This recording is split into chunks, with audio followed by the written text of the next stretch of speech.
Hi guys, magtu-tutorial tayo paano mag-delete ng Facebook page. Diyan, pindutin niyo yung Facebook nyo, main profile, and then switch kayo to Facebook page nyo. Yan.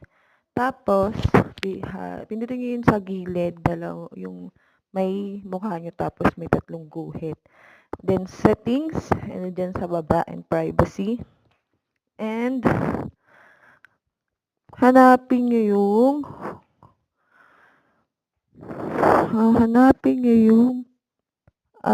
sa baba, pupunta kayo sa down.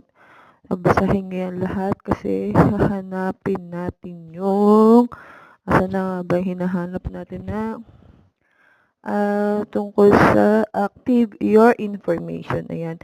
Ang access and control, ayan, lalabas na yung deactivating or deleting your Facebook page.